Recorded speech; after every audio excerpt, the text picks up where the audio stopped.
So let's move on to one of our main segments of this evening, and it's the keynote speech on Learn to Lead. For that, we have invited a very special person. He's the Chief Executive Officer and Board Director of Azend Technologies. He's also a SLASCOM General Council member for 2018 and 2019, and also an angel investor of the Sri Lanka Angel Network. He has also transformed and been a key change agent in organizations such as Brandix, Mars, Millennium IT, London Stock Exchange Group, and Informatics International Limited. He's a strong believer in disruptive innovation and the power of technology, and he always enjoys taking time to mentor and challenge youth to enhance their leadership potential and becomes the best version of themselves. He's none other than Mr. Rajive Silva. Mr. Rajiv, we hope you are having a great time here. Now the session is all yours. Thank you, Agisha. Can you give me a quick sound check? Can you hear me clearly? Yes, sir. We can hear you. Right. Let me also welcome everybody. Good evening, guys. I see about 53 participants. I'm expecting a lot more. Vagish, I think you all have done a fantastic job in organizing. This is the second day, I believe. Yes, sir. Great, great. So quite a few known people also here. Welcome, guys. And I think we've started the 2022 with a bang with you guys setting this kind of workshop up. And it's a timely topic as well, Learn to Lead. So let me just take a moment and quickly put up my slides, which will allow you all to.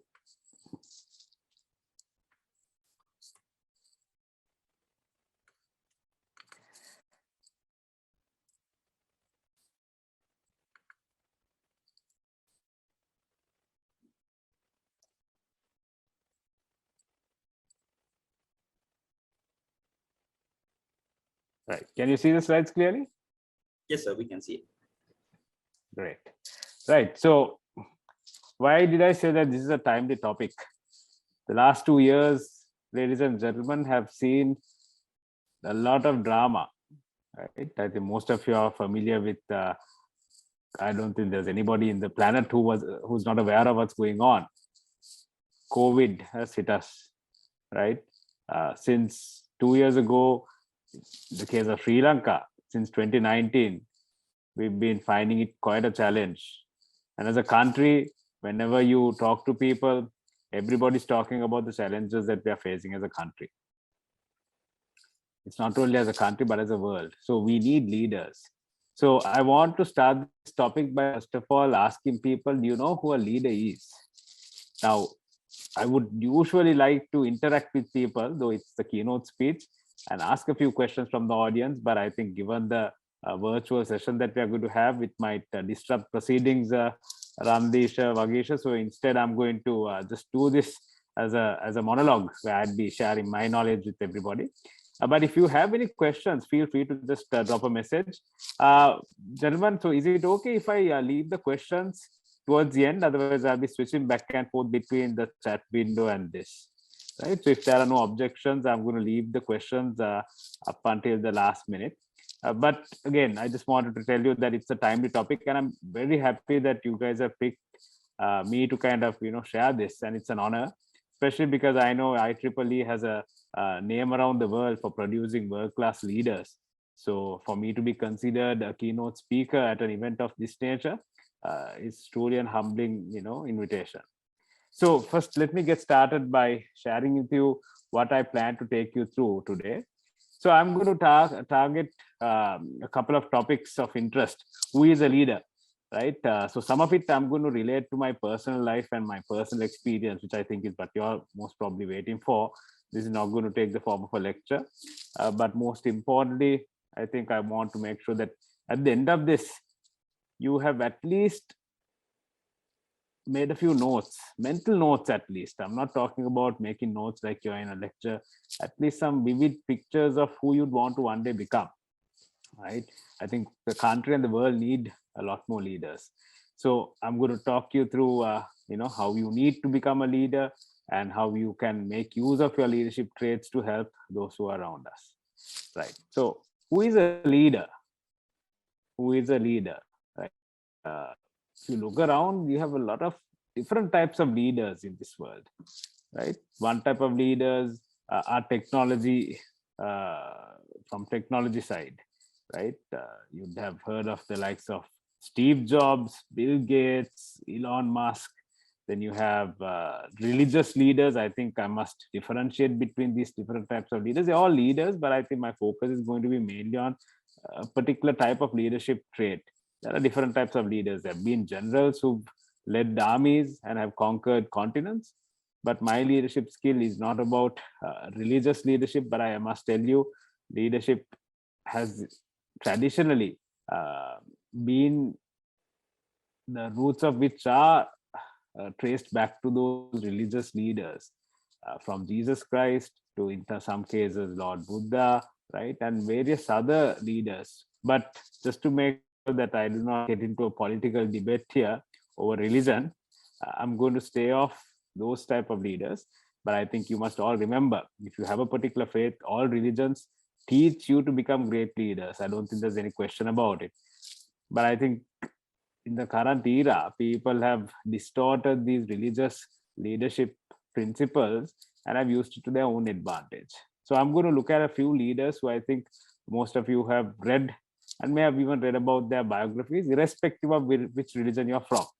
Right? I am a Catholic. I believe in Jesus Christ. And for me, I've learned a lot through the Bible. So I'm sure in your particular religions, in whatever faith that you follow, you would have also read your own religious content. So I'm going to talk about these set of leaders and some of the traits that's common amongst them. I'm not going to talk about the technology related leaders, but I will touch a little bit about them because this is a technology related event after all. So when you look at these leaders, what are the things that you see in common, right? Again, this would ideally be a lot more fun if there was a dialogue instead of I just asking the question and answering it myself. But I think just to make sure that we don't take too much time, leaders here have led by example, right? All of them have led by example. Each person that you see here, it's just a handful of people that I can mention right now, but hundreds of leaders like this throughout different generations, eras, right? As far as, as long as we can remember, even in our history books, there have been different types of leaders whose traits have always exemplified that of a person that whose values that we still try to follow. Each of them have had followers, but they never were born as leaders. They never were given the crown, you're going to be the next heir to the throne. All of them believed in something. All of them believed in themselves, and they ended up becoming leaders where thousands, hundreds and thousands of people, possibly millions of people followed. Perhaps at the time when they were there, not a lot of people knew that they were going to be such popular, famous leaders, but that's who they have become. We all learn about them in school, in universities, even in the corporate sector. A lot of good things that you can learn from them. So who is a leader? In my opinion, leader is a person, and I'll simplify this in my own words, a person who actually believes in a purpose and leads a group of people. And I say group, though these people have led communities and countries towards that purpose, because leader doesn't have to be someone who gets millions of people towards that cause. It could even be a handful of people. But to me, a leader is a person who gets a group of people, community, perhaps a country, to believe in a particular purpose and to work towards it, not by forcing them to it, but by believing in that principle, believing in that purpose. So I hope that I've been clear about who a leader is, because we can't take this discussion forward if we do not know who a leader is. So before we start leading others, we need to learn to lead ourselves. So I learned this lesson early on. I think when I was just a budding executive working for a reputed company, I was lucky enough to have started my career in a blue chip company.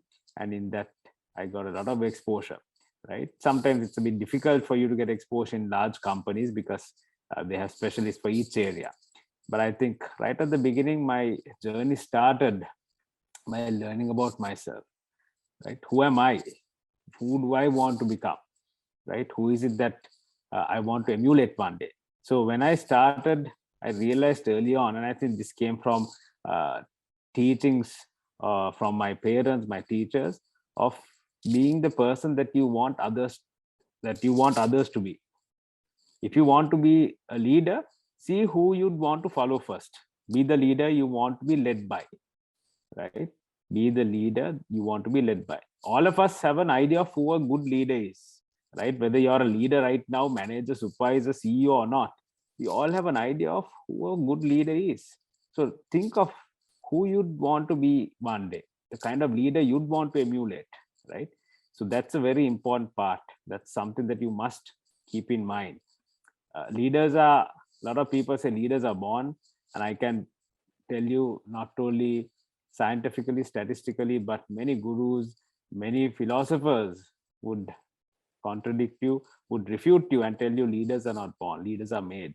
And I heard in one speech once, everybody has the capacity to be a leader, but not everybody would become a leader. Some would not want to become a leader. It's an example that was given is, everybody can be a parent. Some might decide not to want to become a parent. It doesn't matter whether you want to actually adopt or whether it's through your own biological means, but some people might not want to become parents. Similar to that, leadership is a capacity that each of you who are on this call possesses, right? And it's just a decision that you need to make, right? So be the leader that you want to be led by. Become the better version of yourself. Become the better version of yourself. Don't try to emulate someone. Some people I keep hearing, I want to be like a Steve Jobs, I want to be like a Bill Gates, I want to be like an Elon Musk.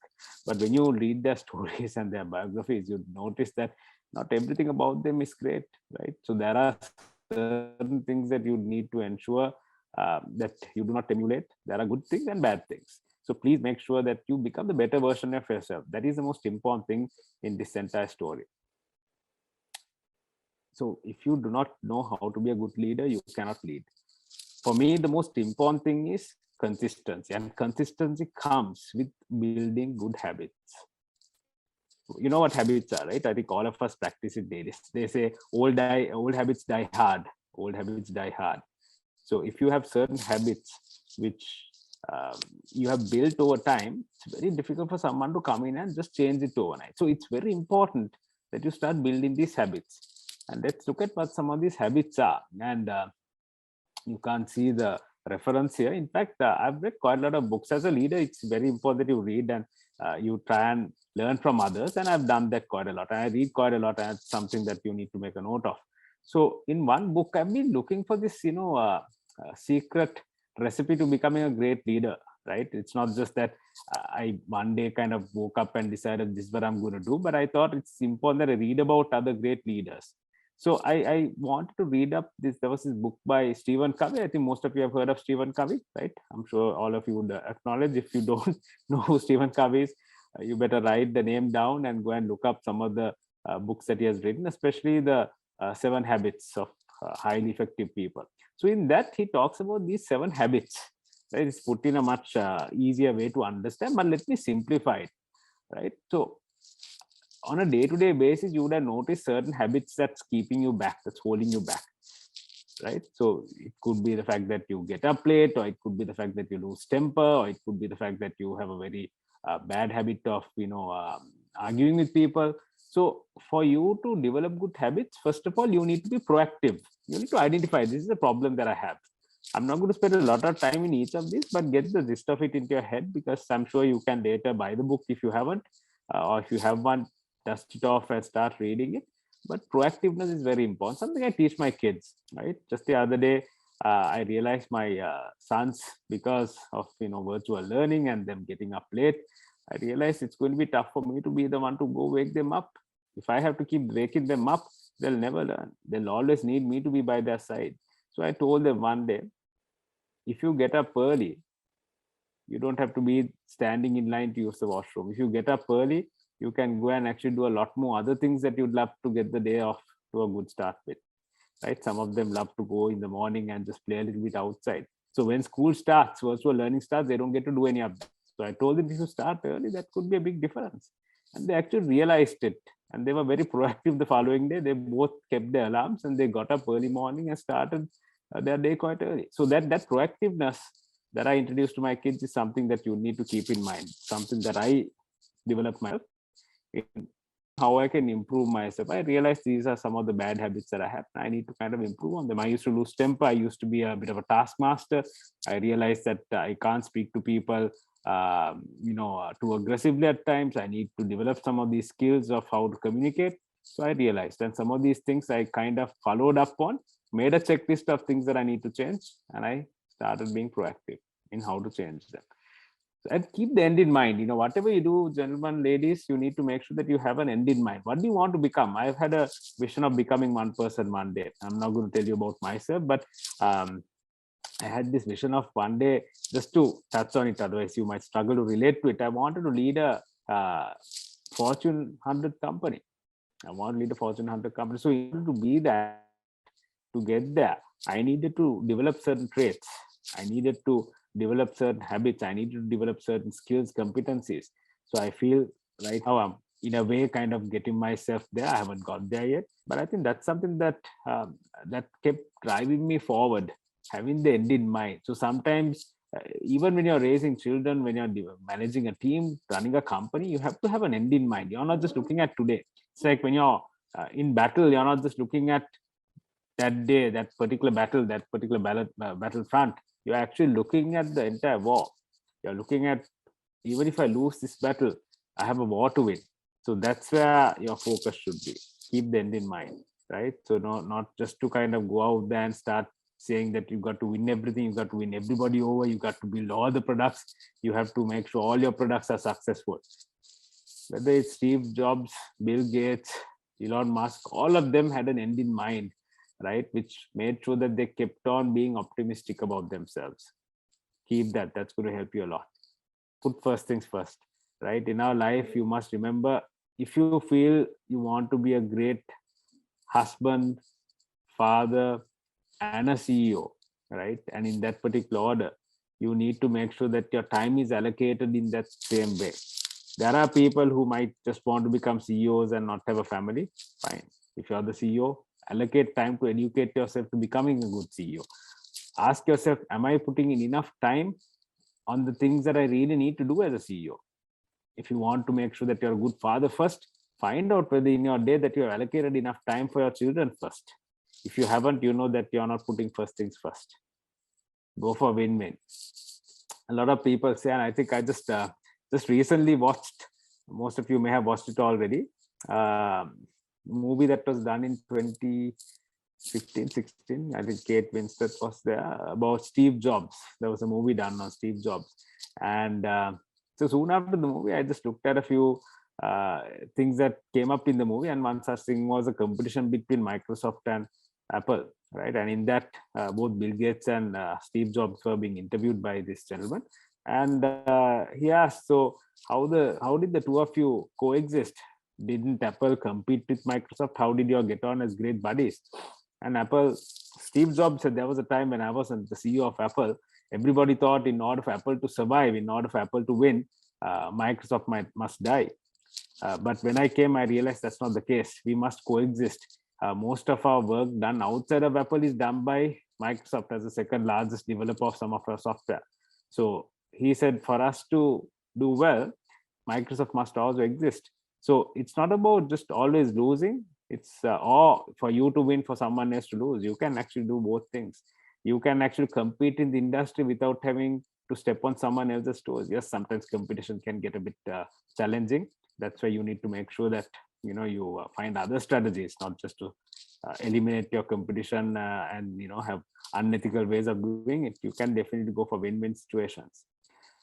Understand others before being understood. It's a very important part of developing a good habit. In our workplaces, you'd sometimes ask questions from people, and you'd ask, why aren't they following me? Why aren't they listening to what I'm trying to tell them?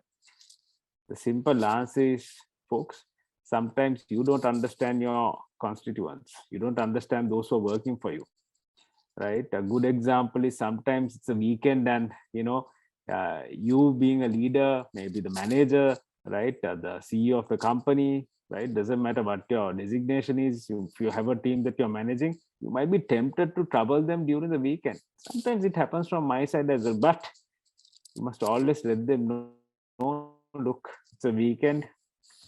I understand that you may have other personal engagements, right? Focus on those, that's fine. When the time comes on Monday, let's pick it up, right?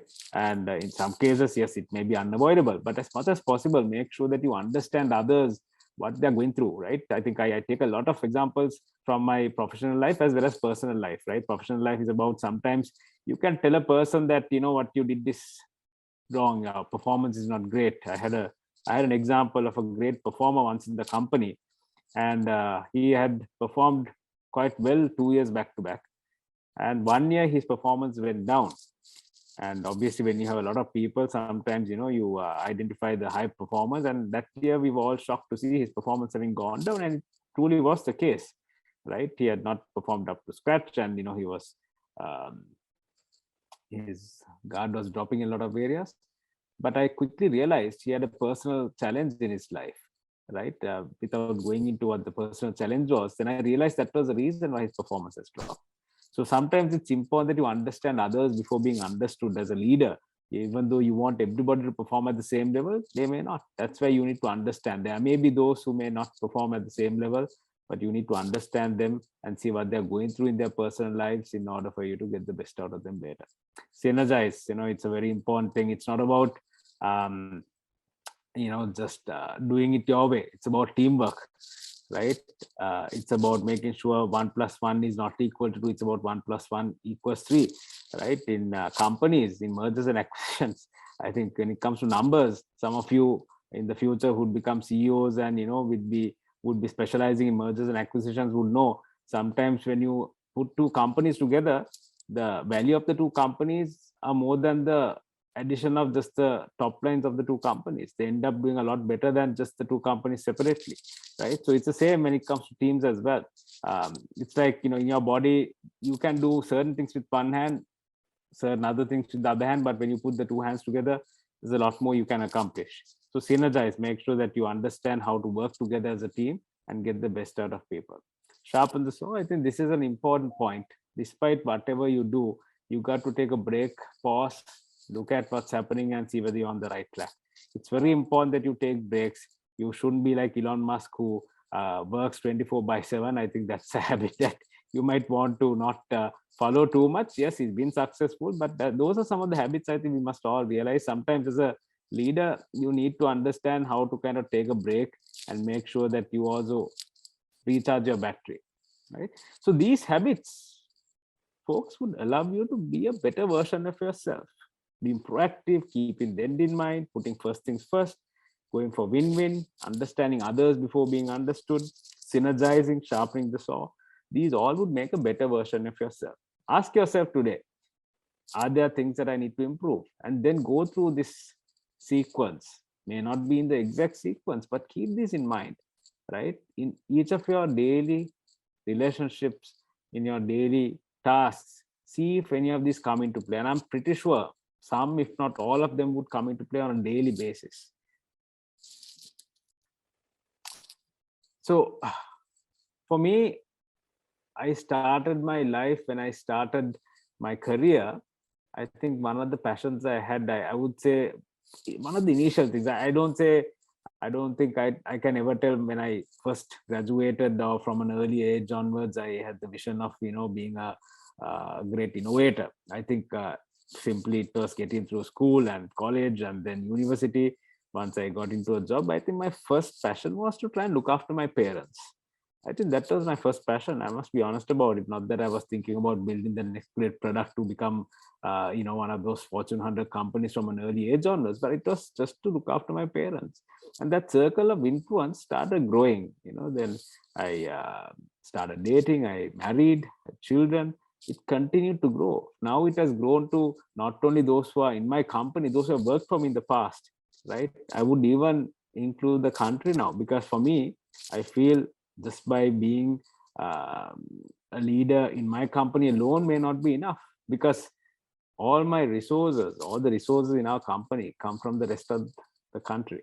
So I need to also be someone who can go out there, take part in events, give my time, though it's easy sometimes for me to just spend Saturday evening doing something I like, maybe watching a movie, going out with my kids.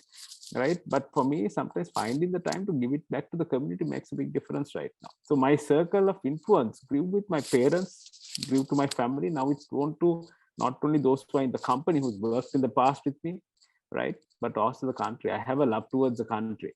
For me right now, I want this country to not only become a great success, but also to see people really enjoying themselves, right? So there are a lot of things that right now that's driving me, that's really making me feel passionate about what I'm doing. And I think these are some of the things that when you talk about some of what you want to become, you need to keep in mind. Focus on whatever your passion is, right now my passion is to building that gold standard for software development in Sri Lanka, making it one of those companies that will be known around the world, having had that taste in the past, in having worked for some of the great companies that has gone shoulder to shoulder, head to head with larger companies in the world. I feel it's time that Sri Lanka builds that one great product company that could go out there and compete with the rest of those big giants out there, right? So focus on that. I'm not doing a lot of things right now. I'm focusing on that. Keep it simple. We don't need to kind of start building the next rocket. Sometimes it's really nice to kind of hear all what Elon Musk is doing, but we are not trying to kind of build rockets right now. You never know, we might actually engage with them later on. Being one of those software companies, they might actually approach us. And be optimistic, guys. And I think this is something that I must also leave you with. Visualize good things. And I take a little bit of my time off early morning after I do my morning routine in visualizing my day, and it has really helped me. Sometimes I'm being very optimistic. Sometimes there have been certain deals which hasn't looked that great, but being optimistic about it has really helped. So let me just pause and tell you, this is where you take the next great step. You have now learned to become a better version of yourself. You've learned to kind of find a passion for what you're trying to do. Now let's see how to become an effective leader. I'm going to quickly skim through this because we are running out of time. We might not have more than a few more minutes. But again, it's very simple, right? Once you become a great, effective person, a better version of yourself, most of these boxes can be easily ticked. Again, this is from a book that I read, and I think I've read quite a few books about how to becoming an effective leader, but this particular book is a book that I was personally told to read by a coach that I had. So I had a coach myself, right? And I think that's something that I must share with you. I had a coach number of years ago, someone who's actually coached other great CEOs. So the company that I worked for, wanted to highlight earmark a few future leaders, and they got a few of us enrolled in this one-on-one coaching program where we'd spend time with him. So in that, he gave me this book, and I read that book a couple of times, not once, about two, I would say about 3 times I read that book by Kuzos and Fosner. Find that book. I think it's called The Leadership Challenge, and read it. And in that it says, if you now become a better version of yourself, model the way, be that model that you want to emulate, right? And to becoming an effective leader, inspire a shared vision. Simply by modeling the way alone is not good enough. Like Mahatma Gandhi, like Nelson Mandela, like Mother Teresa, they all had a shared vision which they inspired everybody with, right? So it's about making sure that everybody shares that same vision. In my company, I want everybody to know that we want to be the gold standard for software development for enterprise sector. So that's a vision that I want everybody to know that we are following, right? And challenge the status quo. And I think some of the ones who are here, who are working in my company would know I always ask people to step up, challenge, don't be afraid. If you feel that this is something that needs to change, go ahead and suggest. 2 heads are better than 1, 10 ideas are better than just 1 or 2. And I don't mind being challenged. It requires a strong leader to be able to also take those criticism constructively. And enabling others to act. As I said right at the beginning, teamwork is very important, guys. You must, as an effective leader, even in a team, if you try to do everything by yourself, you're not going to get far. You need to learn to delegate. And finally, you need to encourage the heart. Despite you modeling the way, maybe talking about it in your emails and in your town halls about the vision that you have, even if some people just contribute through challenging the status quo or the processes or suggesting improvements, even if you delegate, if you haven't tapped into their hearts, whether you are a team who's doing finally a project, or whether you are a CEO of a 10,000 man company, or 100,000 for that matter, if you haven't got most of the people signed up with their hearts, not only with their minds, it's going to be very tough for you to becoming an effective leader. So keep these 5 points in mind. Finally, before I wrap up, see whether you have this checklist, right? These are things that I on a daily basis ask myself, is my vision clear? Yes, I have a clear vision. Are you courageous? Do I have the courage? Are you fearless? Are you able to take challenges on? If you have, great, put a tick against that. Integrity, trustworthiness, very important. If you're not an integral leader, if you do not have integrity, nobody's going to follow you. You might be here talking about all this, modeling the way and sharing, this inspiring a shared vision. But in the end, if people feel he just talks but he hasn't done anything, what good is that? I talk about entrepreneurship, and if I'm just a person who's working as an employee, what good would that be? I mean, I'm not saying you can't, but for me, I talk the talk, and I think I was quite comfortable in what I was doing, but I thought being an entrepreneur would be a lot better. And so far I could say, on the one hand, challenges are many, but at the same time, I'm quite happy knowing that I made the company a successful company, right? From where it was to where it is now. A lot of people said it's a big challenge, as if you're better off, in your comfortable, comfy corporate job, in running a company of others, rather than you running your own company and putting your own money. But I thought, no, if I'm going to go out there, start talking to people about, putting your, neck out there, going out of the way and doing things, I better also be able to do that. So for me, trustworthiness is very important. I can't come to you and talk about leadership if I haven't kind of built great habits around myself. If you talk to a lot of people in my company, I think I'm hoping that they'll tell, more than Rajiv being a great leader, they'll tell Rajiv is a person who believes in us, enables us, and supports us. Those are the words that come out of their mouths. And I hope one day I can really truly talk to people and they tell that I've done justice to being a good leader. But I think it's a journey. It's not something I can tell I'm a great leader right now. But these are things I aspire to be. You have to have humility. In a book that I read by a particular Pope, right, Pope Francis, it's very important that you're being a humble leader whose humility would take you places. You need to learn to acknowledge when you're wrong and make sure that you correct those. You're never going to be a leader that's going to be perfect. Everybody's made mistakes. You have to have a strategic plan, and I think that's quite obvious. You need to develop your competencies, and I think as leaders one day, just being able to focus only on one area may not be enough. As you grow in becoming a leader, you may need to even gather other competencies, management competencies, financial knowledge, right? And I made use of this corona period when most people used to have physical classes. In the past, with most institutions opening up virtual learning, I've enrolled for quite a few Coursera, Udemy, and a few other online courses, and I think I've made use of this period. Make use of it. And last but not least, no matter what plans you put, the power of execution is very important. So all what you do, if you just limit it to just a set of words and posters, it won't get you far. So please make sure that you execute.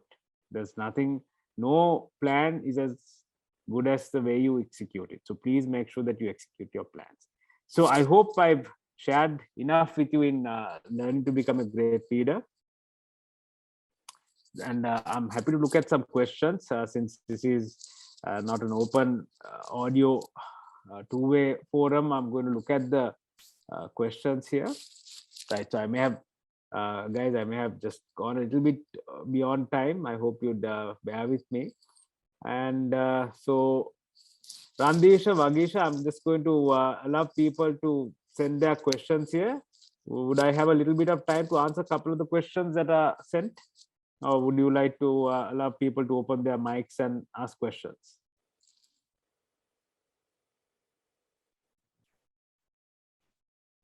So I think since the time is running out, we have to stop the segment right now. Sure. We will definitely direct all the questions to you. There's one question, Magisha. Let me quickly answer that, because this particular one, I think I'll quickly answer that was sent a little while ago. How can you present yourself to others to be believed, for others to believe or accept as a leader? So let me rephrase. How can you present yourself to others to be believed or accepted as a leader?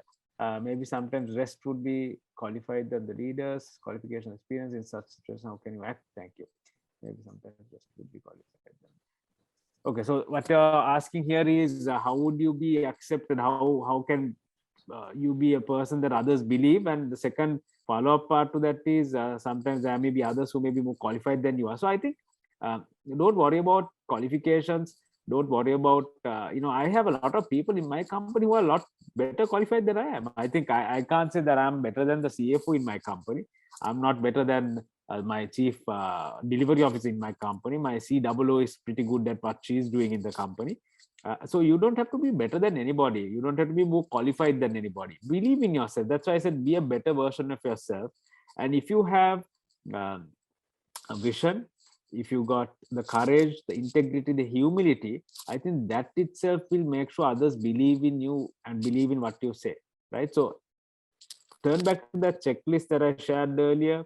Have a vision, have the courage, integrity, and the humility, and people will start following you. And I think if you can model the way, right at the beginning I told you, be a better version of yourself, model the way, be that effective person you are, that you can be, and people will start following you. It's just a matter of automatically happening. You don't need to go and talk to people. They'll start following you, they'll start admiring you. And then again, on the qualifications, yes, I think competencies are important, but you don't need to qualify yourself more than someone else for you to be loved, cared, or looked up to. I hope I answered your question. And with that, Vagisha, I'm happy to hand it over to you.